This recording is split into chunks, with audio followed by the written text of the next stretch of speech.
신약성경 337페이지 디모데전서 2장 1절에서 4절입니다. 우리 한 절씩 읽고 마지막 4절 함께 읽겠습니다. 그러므로 내가 첫째로 권하노니 모든 사람을 위하여 간구와 기도와 도고와 감사를 하되 임금들과 높은 지위에 있는 모든 사람을 위하여 하라. 이는 우리가 모든 경건과 단정함으로 고요하고 평안한 생활을 하려 함이라. 이것이 우리 구주 하나님 앞에 선하고 받으실 만한 것이니 하나님은 모든 사람이 구원을 받으며 진리를 아는 데 이르기를 원하시느니라. 아멘. 오늘 본문을 가지고 전능으로의 초대란 제목으로 말씀을 나누겠습니다. 누구나 초대받기를 좋아하죠. 초대받으면 기쁜 마음으로 참석을 합니다. 식사이든 모임이든 결혼식이든 초대장이 날라오면 기쁘게 달려가죠. 서구 문화에서 누군가를 초대할 때 초대장 마지막에 약자가 붙는다고 합니다. 약자는 영어로 축어로 RSVP라는 단어가 붙습니다. 이 단어를 우리나라 말로 번역을 하면 참석 여부를 회신해 주십시오라는 의미입니다. 원래는 프랑스어인데 영어로 바꿔서 이제 서구 문화에서는 기본적으로 초대장에 이 문구가 들어간다는 거죠. 그런데 종종 초기에 이 RSVP를 오해한 사람들이 있었다고 합니다. 2차 세계대전 당시에 동유럽을 빠져나와서 영국으로 망명한 어느 부부의 이야기입니다. 그들은 서구 문화에 대해서 잘 알지 못했죠. 그래서 영국에 망명하자마자 며칠 이내에 초대장을 하나 받습니다. 그런데 초대장 맨 끝에 RSVP가 있는 거예요. 대략 난감했습니다. 이게 무슨 뜻인가?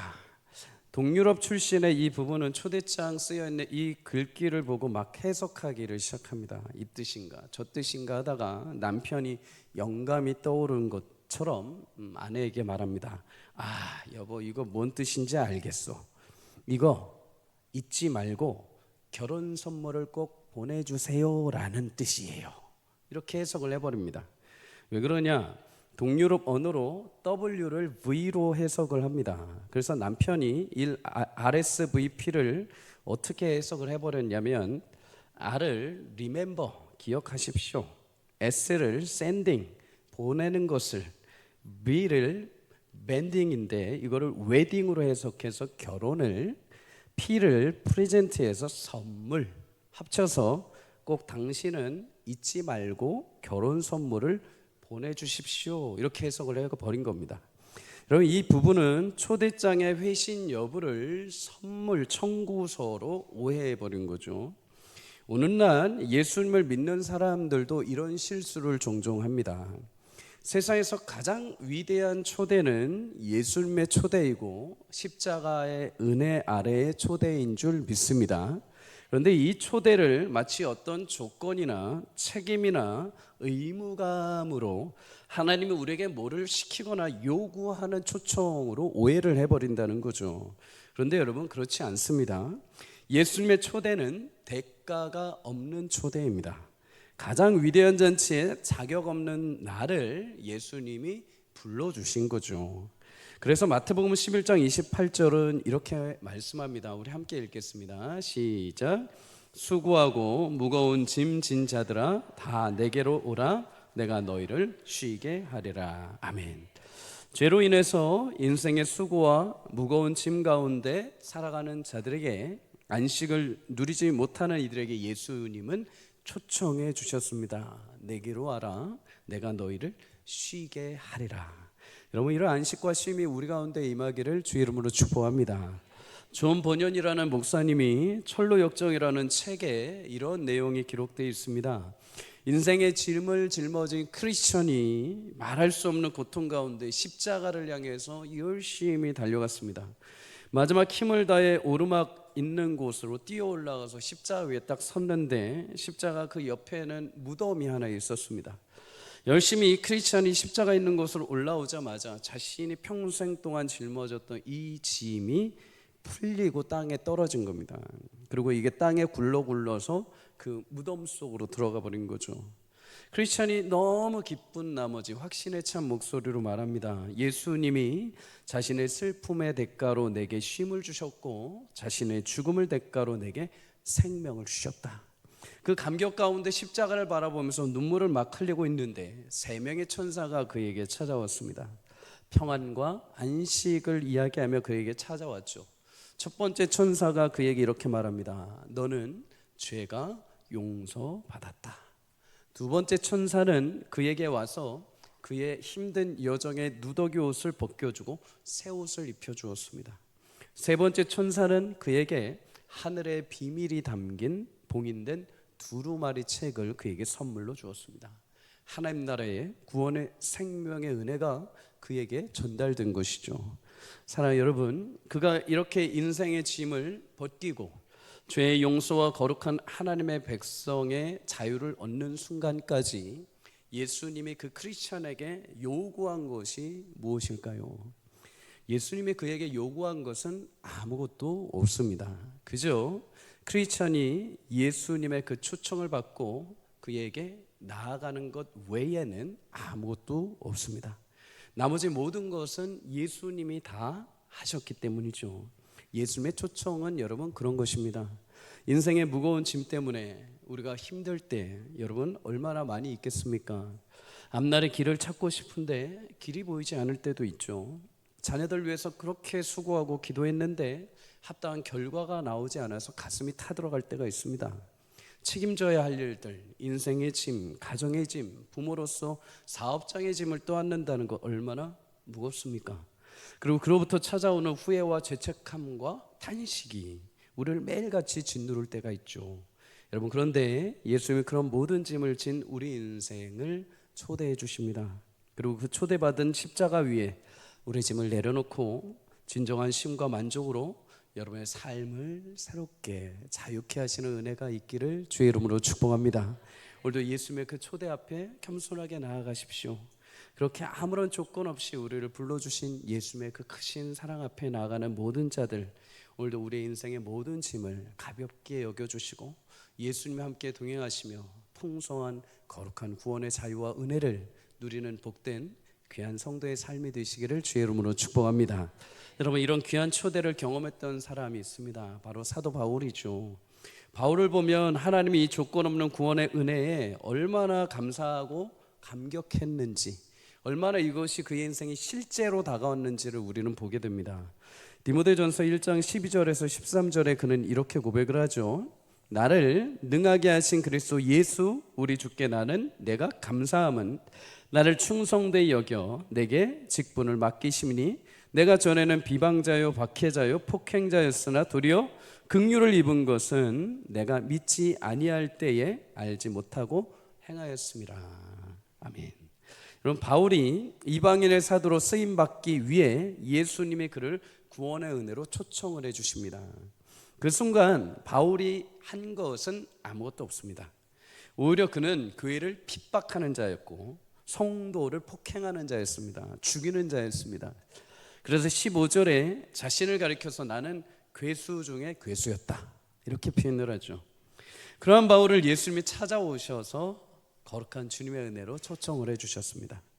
그리고 예수님을 믿은 바울에게 세 가지 은혜를 주셨죠. 첫째는 바울 그에게 하나님은 능하게 하셨다라고 말씀합니다.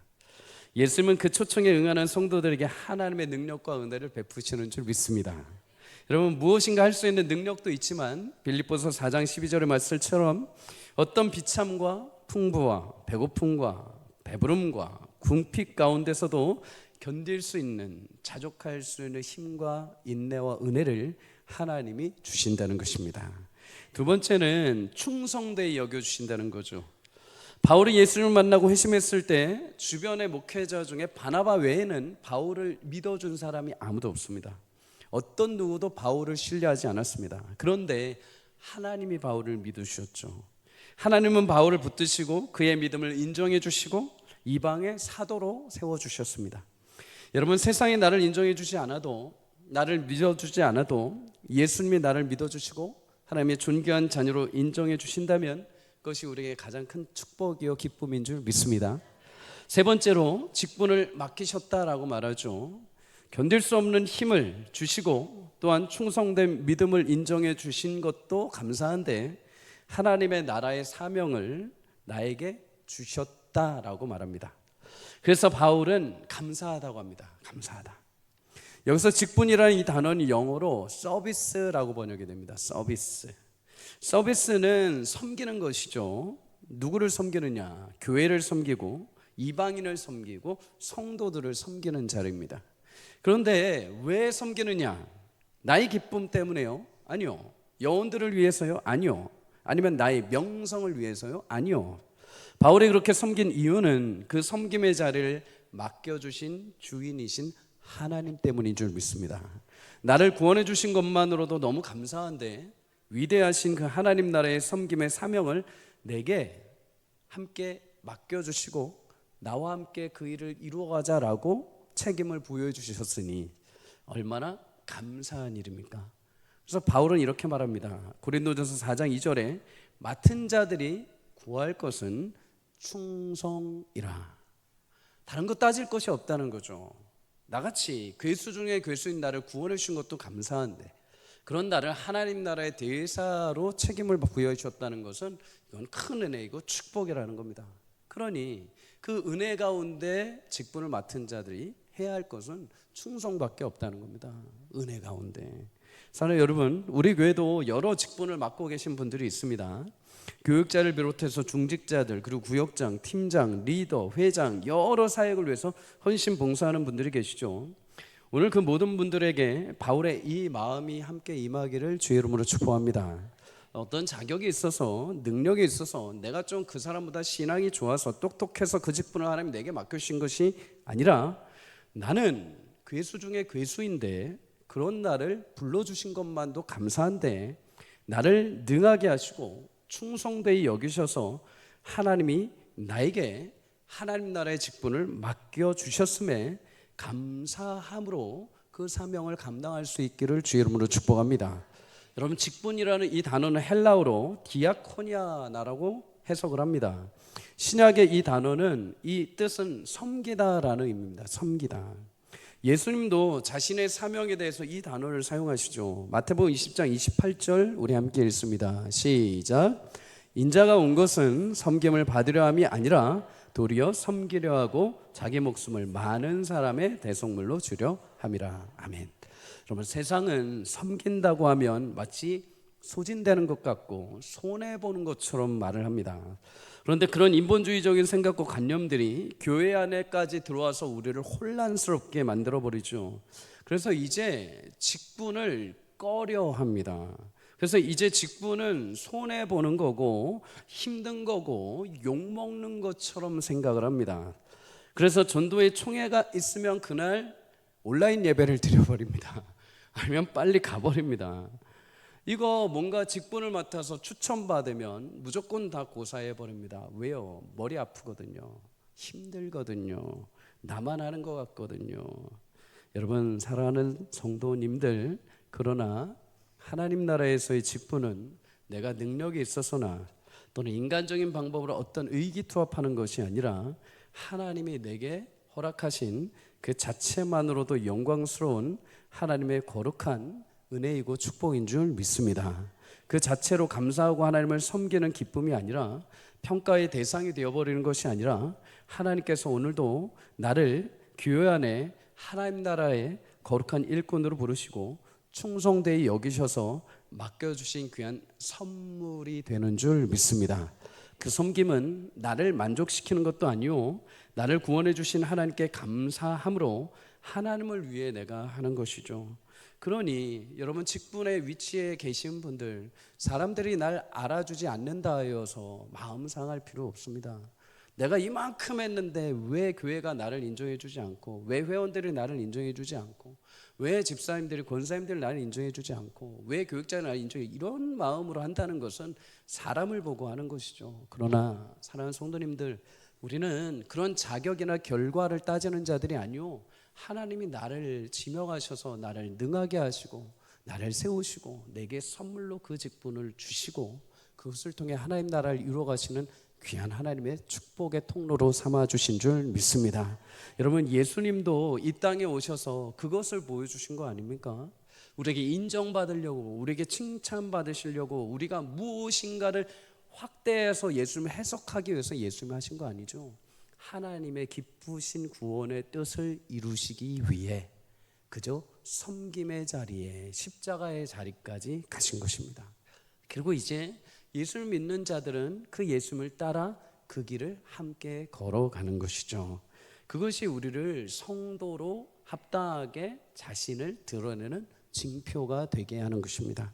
여러분, 모든 직분자와 섬기는 모든 분들을 축복합니다. 예수님처럼 그 안에 예수님만이 가지고 계셨던 하나님의 뜻을 성취하는 귀한 섬김과 은혜와 감사가 우리 안에 넘쳐나기를 주의 이름으로 축복합니다. 그 직분을 하나님이 아무나 주시지 않습니다. 실력이 있다고 주시지 않습니다. 내가 하고 싶다고 해서 하는 것이 아닙니다. 나를 능하게 하신 분, 나를 충성되이 여기시는 분, 나를 그렇게까지 귀하게 여기시오 직분을 허락하신 하나님으로부터 오는 줄 믿습니다. 그 귀한 축복의 자리에서 여러분 감사와 영광과 은혜가 넘치며 섬기실 때 그 자리가 예수님의 거룩한 부활의 능력과 역사가 나타나게 될 줄 믿습니다. 여러분, 바울은 그렇게 하나님 주신 사명을 확신했기에 매를 맞으면서도 죽음의 위협 가운데서도 포기하지 않고 계속해서 복음 전파의 사명을 감당을 합니다. 그 중에 여러 지역을 다니면서 교회를 세운 곳이 있는데 바로 에베소 지역의 교회입니다. 에베소라고 하면 이 지역은 상업적으로 문화적으로 굉장히 발달했던 도시이죠. 이집트의 클레오파트라라는 이 여왕도 종종 쇼핑을 하기 위해서 여러 나라를 갔습니다. 그냥 이집트 안에만 있는 것이 아니라 저기 뭔가 화려한 게 있습니다 하면은 낙타를 타고 코끼리를 타고 거기까지 가서 쇼핑을 하고 온 것이죠. 여러분, 에베소는 이집트의 클레오파트라가 자주 쇼핑을 했던 곳이라고 합니다. 화장품도 사고 보석도 사고 할 정도로 굉장히 문물이 발달했던 도시. 이곳은 전통적으로 아데미라는 여신을 섬기는 거대한 신전이 중심을 잡고 있었습니다. 그러다 보니 바울이 이 에베소에서 복음을 전하는데 하루 이틀로 되는 것이 아닙니다. 이들의 신앙에, 이들의 모든 우상숭배의 이 심령 가운데 깊이 말씀이 뿌려내리기 위해서는 시간이 필요하죠. 3년이라는 시간을 투자하게 됩니다. 두란노 소원이라는 곳은 3년 동안 말씀을 선포하죠. 그렇게 오랜 시간을 들여서 복음을 증거하다 보니 교회도 세워지고 제자들도 생겨났습니다. 그런 반면에 에베소 지역의 지혜와 지식을 따라서 이단들이 생겨나기도 했습니다.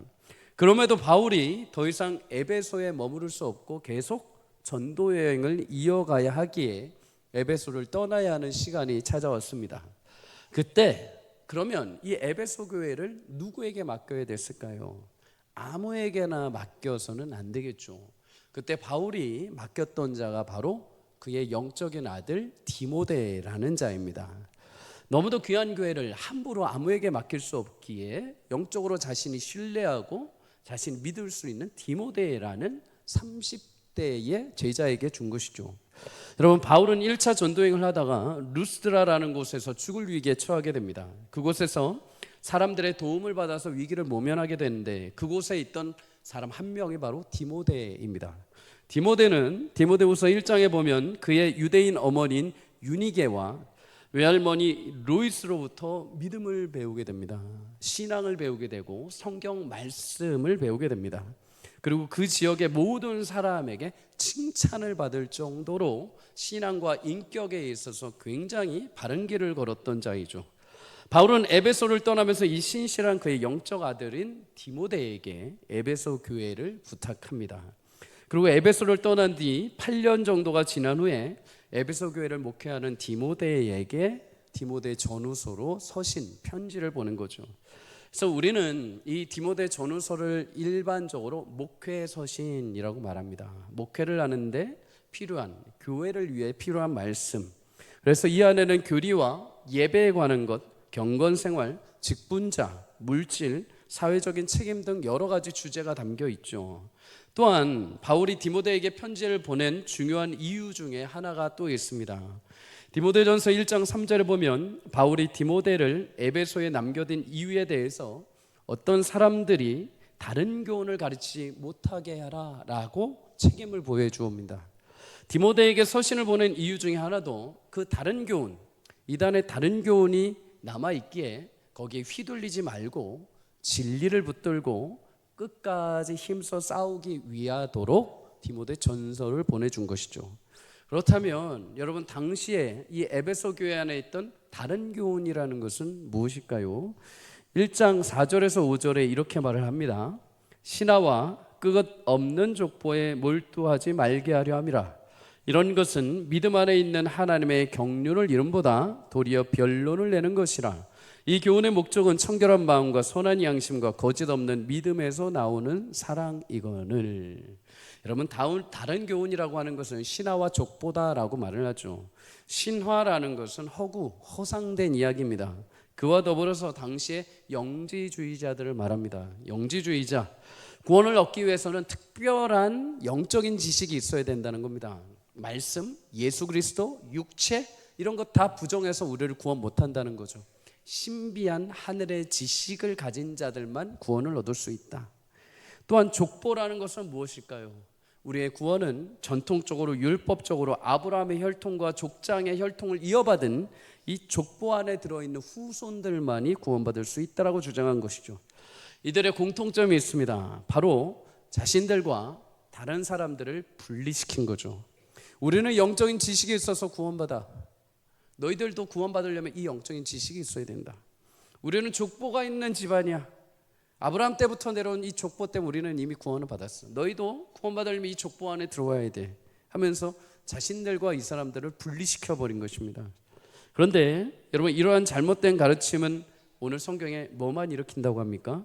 진정한 구원이 아니라 변론만 일으킨다고 합니다. 쓸데없는 논쟁과 소모만 일으킨다는 거죠. 여러분, 복음이 아니라 비진리가 교회 안에 가득하면 소모전만 일어납니다. 말만, 논쟁만, 토론만 가득합니다. 사랑하는 여러분, 우리 교회 안에는 오직 진리로 연합하는 은혜만 있기를 주 이름으로 축복합니다. 아무리 세상적인 가치, 인간적인 생각으로 논쟁만 펴고 열심히 토론을 해도 답 나오지 않습니다. 그건 그냥 아무 영적 유익이 없는 소모전이 되어버립니다. 여러분, 우리 구역 모임 가운데 이런 토론과 논쟁이 사라지기를 축복합니다. 그저 하나님의 말씀 앞에 신실하게 듣고 그 말씀 붙들고 교제하고 그 말씀 붙들고 기도할 때 하나님의 영광스러운 은혜와 진리가 넘쳐나게 될 줄 믿습니다. 바울은 진정한 복음의 진리는 그런 것이 아니라고 합니다. 쓸데없는 토론, 쓸데없는 이야기로 논쟁하는 것이 아니라고 합니다. 5절에 하나님의 계획을 이루는 복음의 목적은 청결한 마음과 선한 양심과 거짓이 없는 믿음에서 나오는 사랑이라고 말합니다. 여러분, 사랑은 뭡니까? 분리하거나 잘라내는 것이 아니라 감싸는 것이죠. 포용하는 것입니다. 기다리고 인내하고 관용하고 자비를 베푸는 거죠. 물론 세상의 사랑과 다릅니다. 우리가 말하는 사랑은 예수님의 십자가를 믿고 의지하는 믿음에서 나오는 사랑인 줄 믿습니다. 그래서 바울은 이 진리 위에 디모데에게 다른 교훈을 믿는 가르치는 자들처럼 분리하고 잘라내지 말고 진리를 위해서 너는 끝까지 선한 싸움을 하라고 합니다. 그 중에 가장 중요한 것, 그 중에 가장 중요한 싸움, 먼저 2장 1절부터 2절에 가장 중요한 싸움을 오늘 우리 성도들에게도 알려주고 있습니다. 우리 1절과 2절을 함께 읽도록 하겠습니다. 시작. 그러므로 내가 첫째로 권하노니 모든 사람을 위하여 간구와 기도와 도구와 감사를 하되 임금들과 높은 지위에 있는 모든 사람을 위하여 하라. 이는 우리가 모든 경건과 단정함으로 고요하고 평안한 생활을 하려 함이라. 아멘. 여러분, 성경에서 첫째라고 말하는 것은 순서적인 의미도 있겠지만 가장 중요한 것이다, 가장 우선순위에 둬야 한다라는 의미입니다. 가장 중요한 것, 믿음의 선한 싸움을 싸우기 위해서 가장 중요한 것이 하나 있단다. 그것은 다른 교훈을 가르치는 영적주의자들처럼 또는 족보에 몰두하는 율법주의자들처럼 자기 집단 외에는 배척하고 갈라서는 자들이 아니라 교회는 모든 사람을 위하여 간구와 기도와 도구와 감사를 먼저 해야 하는 것이다. 여러분, 여기서 우리가 중요한 교훈 한 가지, 두 가지를 얻게 됩니다. 첫째는, 여러분, 성도는 나의 지경이 아니라 하나님의 지경을 따라 기도해야 될 줄 믿습니다. 조금 멋진 말로 좀 표현해 보자면, 여러분, 나의 스케일, 내 작은 스케일이 아니라 하나님의 스케일을 따라 기도해야 합니다.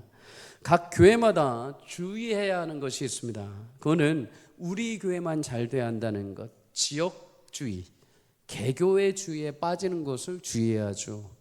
그래서 여러분, 그러한 기도는, 그런 생각을 가진 교회는 굉장히 편협한 신앙입니다. 옆에 교회가 어떻게 되든 우리 교회만 잘 되면 돼, 옆에 교회 저거 하니까 우리도 해야 돼, 이런 편협한 생각들에 쌓여 있는 거죠. 여러분, 성도 개인도 마찬가지입니다. 나의 작은 스케일, 나의 지경만 가지고 기도하는 것은 여러분, 하나님의 지경을 이해 못하는 것입니다. 여러분, 하나님은 단순히 내 기도 정도만, 내 스케일 정도만, 우리 집 정도만 지켜주는 지배신 정도가 아닙니다. 나의 어떤 인생만 관리해주는 내 인생 정도의 신이 아니십니다.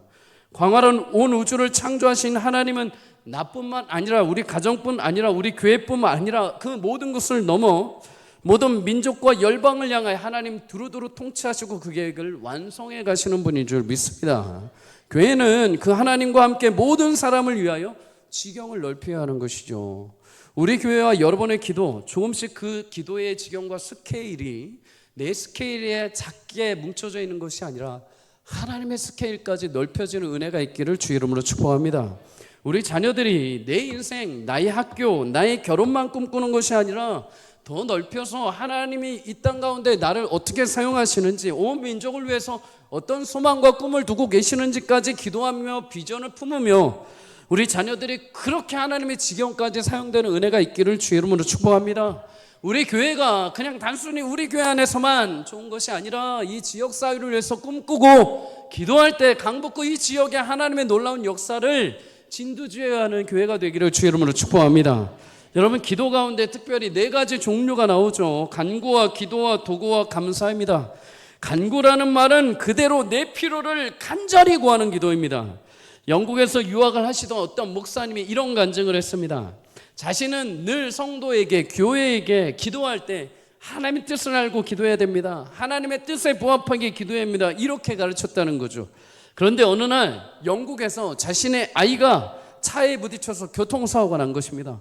아이가 위급한 생명을 잃을 것 같은 위태한 순간이 찾아온 겁니다. 그런데 이때 이 목사님이 기도하고 나서 굉장히 많이 회개했다고 합니다. 왜요? 자신은 성도들에게 하나님의 뜻을 묻고 구하고 알고 기도해야 합니다 라고 가르쳤는데, 막상 자신의 아들이 딱 죽음의 현실의 위기에 딱 처하니까 하나님의 뜻, 하나님의 계획은 사라지고 딱 하나밖에 없다고 합니다. 하나님 일단 살려주십시오. 하나님 살려주십시오. 이거밖에 안 나왔다는 거죠. 여러분, 당연합니다. 여러분, 우리가 하나님 앞에 위기에 처했을 때 점잖게 하나님, 이게 하나님의 뜻입니까? 지금 애가 죽어가고 있는데 이것도 하나님의 뜻입니까? 라고 가만히 앉아서 점잖 떨라는 것이 아닙니다. 지금 당장 내가 죽게 당하게 되었다면 여러분, 죽기 위해서, 살기 위해서 하나님 앞에 부르짖어야 되죠. 하나님, 이 죽음의 위기를 건져 주십시오. 하나님, 이 죽음의 상황에서 나를 해결하여 주십시오. 그게 간구이죠. 그게 하나님의 백성으로서 하나님 앞에 할 수 있는 특권인 줄 믿습니다. 그 다음이 기도라고 합니다. 여러분, 이 기도가 일반적인 기도이죠. 하나님의 뜻을 무하고 하나님 앞에 잠잠하게 기다리며 하나님의 생각과 마음을 품고 깊은 교제 가운데 기도하는 것, 이것도 기도인 것입니다. 세 번째는 여러분, 도구라고 합니다. 말 그대로 내 기도가 아니라 나를 벗어난 기도, 나의 이웃과 나라와 민족과 나의 상대방들을 위한 기도, 도구 기도라고 하죠.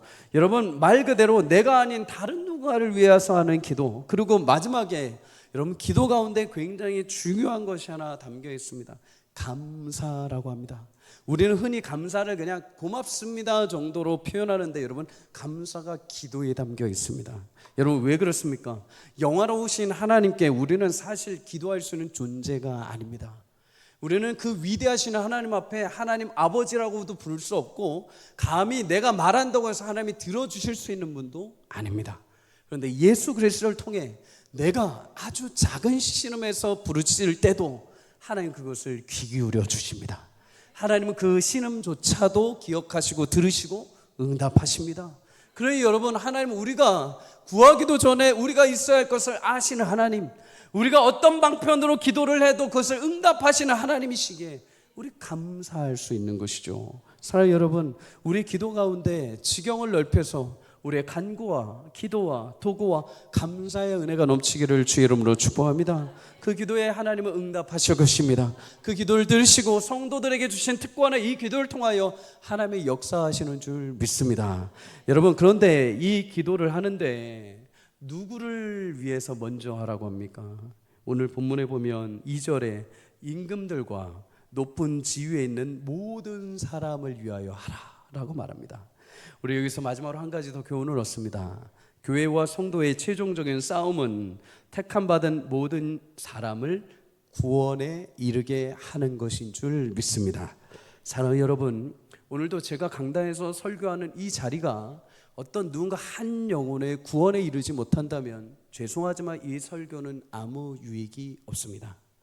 이 설교를 통해 내가 드러나거나 우리가 드러나거나 우리의 의가 드러나 버리고 아무 한 영혼도 주님의 위로와 소망을 경험하지 못했다면 이 설교 시간은 아무런 의미가 없는 것이죠. 마찬가지입니다. 우리 교회도 49년을 달려왔는데 만약 그 49년 동안에 그 어떤 한 영혼이라도 바르게 세우지 못했다면, 어떤 한 영혼이라도 상처를 받고 떠나버렸다면 여러분, 교회로서의 영적 유익과 사명을 잃어버린 것이죠. 사랑하는 여러분, 우리 교회가 다시 한번 한 영혼이 돌아오는 축복의 통로가 되기를 주의 이름으로 축복합니다. 교회를 세우신 이유와 목적과 본질을 늘 기억해 주시기를 바랍니다. 세상적인 교회들의 모습 때문에 저것도 하고 저것도 하고 저 사람들은 저렇게 하는데 왜 우리는 안 해가 아니라, 우리는 교회의 본질이 무엇인지를 계속해서 찾아가야 합니다. 이 시대 잃어버린 교회의 본질과 예수님이 주신 사명, 마지막 그 끝에 교회가 마지막에 허물 없이 사라져 버릴 때, 건물조차 사라져 버릴 때, 그때 남겨졌을 때 하나님이 주신 귀한 본질, 영원히 주께 돌아왔는지, 우리의 수없는 헌신과 수고를 통해 과연 영혼들이 구원받았는지, 하나님 그것을 기억하시고 그 사명을 이루신 교회를 통해 하나님이 축복의 은혜를 베풀어 주실 줄 믿습니다. 여러분, 오늘 교회를 기도하게 하는데 교회와 나라와 민족을 위해 기도하라고 합니다. 심지어 그 대상이 위정자들을 위해서 기도하라고 합니다. 여러분, 요즘 위정자들을 보시면 어떤 마음이 드십니까? 안타까운 마음과 모습들이 굉장히 많죠. 근데 이럴 때 교회는, 성경은 우리에게, 하나님은 우리에게 뭐라고 하십니까? 시원하게 비판할 수도 있지만 잊지 말아야 할 것은 그 지위에 있는 자들을 위해서조차도 기도하는 것이 그리스도인과 교회에게 부탁하신 하나님의 사명이라는 것입니다. 바울 당시 그리스도인들은 로마 황제의 여러 핍박과 고통이 가중되어 있습니다. 그런 상황에서조차도 임금들과 높은 지위에 있는 자들을 위해서 기도하라는 것이죠. 이유가 두 가지가 있습니다. 첫째는 2절 하반절에 모든 경건과 단정함으로 고요하고 평안한 생활을 하려 하기 위함이라고 말합니다. 여러분, 이 말은 자칫 잘못 이해하면 우리가 신앙생활하는데 편하게 하기 위해서 그들의 입맛을 맞춰주기 위해 기도하라라고 오해할 수 있습니다. 여러분, 나라가 안정적이고 위정자들이 기독교에 호의적이라면 물론 신앙생활하는데 편리할 수가 있습니다. 편할 수 있습니다. 하지만 그보다는 나라가 안정적이고 전쟁의 위험과 경제와 사회적인 어려움으로 인하지 않을 때 하나님의 복음 전파의 제한이 사라지게 되기 때문입니다. 생각해 보십시오. 나라가 전쟁에 휩싸이고 경제와 상황과 문화가 완전히 무너져 버리면 이런 복음 전파하는데도 힘이 들죠. 어렵습니다. 그러나 나라가 부강하고 참된 자유가, 평안과 위로가 있을 때 우리가 마음껏 하나님 나라를 위해서 복음 전파하고 전도할 수 있고 예배할 수 있는 환경이 이루어지는 것이죠. 하나님의 계획이 성취되도록 그 일을 이루어갈 수 있도록 나라를 이끌어가는 지도자들을 위해서 기도하라는 것입니다. 두 번째는 여러분 위정자들의 영혼을 위해서 기도하라는 것입니다. 4절에 이렇게 말합니다. 하나님은 모든 사람이 구원을 받으며 진리를 아는 데 이르기를 원하시느니라. 물론 여기서 모든 사람이라고 해서 만인 구원서를 말하는 것이 아닙니다. 믿지 않는 자들조차도 구원하신다는 의미가 아닙니다. 모든 이에게 하나님은 구원의 단비를 내려주십니다. 복음의 단비를 내려주시죠. 그러나 누구는 그것을 우산 쓰여버립니다. 안 맞아버리죠. 거부해버리는 자들은 구원을 못 받는 것이죠. 그러나 그 은혜 단비를 마음껏 풍족하게 먹는 자들은 아무리 죄악 가운데 있을지라도 죽게 돌아와 하나님의 구원의 자녀가 되는 축복을 누리게 되는 줄 믿습니다. 하나님은 그리스도인들을 핍박하는 로마 황제라 하더라도, 나라의 위정자들이라 하더라도 그 가운데 하나님을 알고 예수 그리스도를 믿어 죽게 돌아오기를 위해 교회는 기도하는 것이 기독교의 본질이요 신앙이라는 것입니다. 그것이 3절에 보면 하나님 앞에 선하고 받으실 만한 것이다 라고 말씀하죠. 여러분 지난주에 이어서 오늘 본문까지 의도적으로 만든 건 아니지만 나라를 위해서 기도하게 하시는 하나님의 선한 뜻이 우리 가운데 임한 줄 믿습니다. 계속 우리 가정이나 내 인생, 우리 자녀들의 앞날, 미래 정도의 기도에 멈춰 있는 것이 아니라 이 시대에 교회들이 깨어서, 성도가 깨어서 나라를 붙들고 위정자들 붙들고 기도하라는 하나님의 사인인 줄 믿습니다. 여러 가지 정치적인 이슈들이 전국을 혼란스럽게 만들고 또 포괄적인 차별금지법으로 인해서 여러 갈등의 시기와 마주해 있습니다. 지난주에 설교를 하고 난 이후에 독일은 지난 4월 성별 등록 자기결정법이라는 법을 통과시킨 바가 있습니다. 그리고 6개월이 지나서 공포를 하고 6개월이 지난 이후에 지난주 금요일 날 이 법이 시행됐다고 합니다. 이제는 쉽게 말해서 내가 내 성을 결정하는 것입니다. 그래서 나라에 내가 남자로 태어났지만 저는 주민등록상 여성으로 등재해 주세요 하면 바뀌는 것입니다.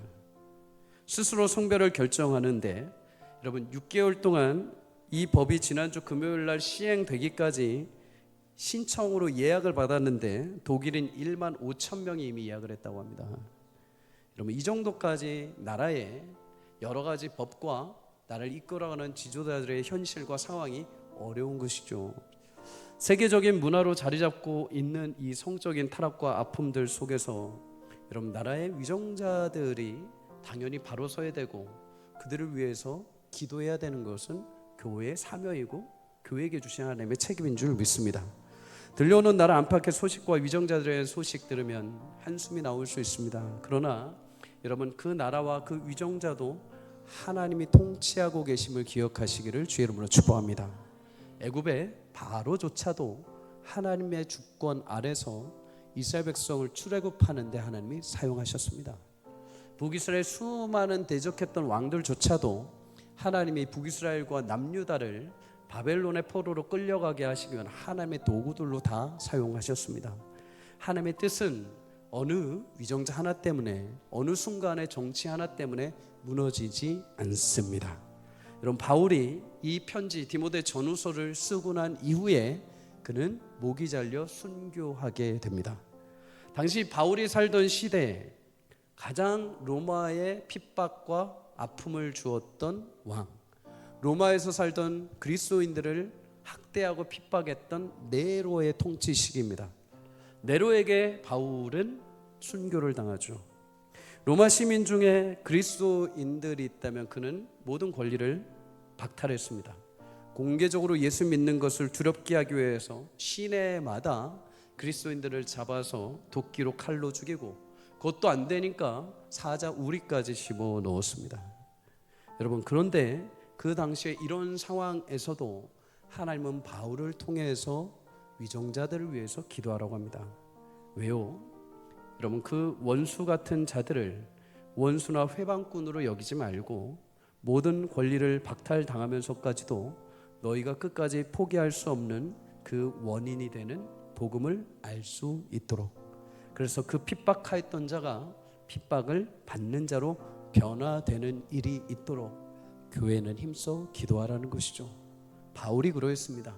처음에 그렇게 핍박하던 자가, 그 무시무시한 바리새인 권력과 능력으로 핍박하던 자가 예수님을 만나고 핍박받는 자로, 그리고 자신이 경험한 그 예수님의 복음처럼 이 시대 자신의 나라와 민족을 핍박하는 네로 황제 앞에서조차도 자신의 죽음으로 저가 하나님의 살아계심을 안다면, 그러면 내가 마땅히 그를 위해 기도하겠다는 것이죠. 기독교 초기 300년간 로마 제국 전역에서 그리스도인들에 대한 극심한 박해가 일어나게 됩니다. 그런데 여러분, 그 박해 속에서도 그리스도인들이 철저하게 자기 신앙을 지키고 순교하게 되죠. 로마의 역사가 타키투스라는 자는 자신의 책 연대기에서 네로 황제 치하의 기독교 박해에 대해서 이렇게 기록을 했습니다. 네로는 그리스도인들을 체포하여 고문하고 처형했는데 십자가에 못 박고 불에 태우거나 개들에게 물려 죽게 하는 등 장혹한 방법이 동원되었다. 그러나 그리스도인들은 이런 학대 속에서도 흔들리지 않고 오히려 그들의 숫자가 늘어났다. 여러분, 교회를 위해서 기도했을 때, 핍박자들을 위해서 기도했을 때 마치 우리가 소멸될 것 같고 손해볼 것 같고 사라질 것 같죠. 하나님은 그게 아니라고 하십니다. 오히려 그렇게 기도하는 교회들을 통해 오히려 하나님은 그 진리의 영광을 부흥시키는 놀라운 역사를 베풀어 주십니다. 이 당시 죽었던 수만 명의 기독교인들, 그런데 그 뒤에 박해 후에 오히려 수천 수백만의 그리스도인들로 늘어나게 됩니다. 기독교는 그런 것입니다. 우리가 믿는 진리는 그런 것입니다.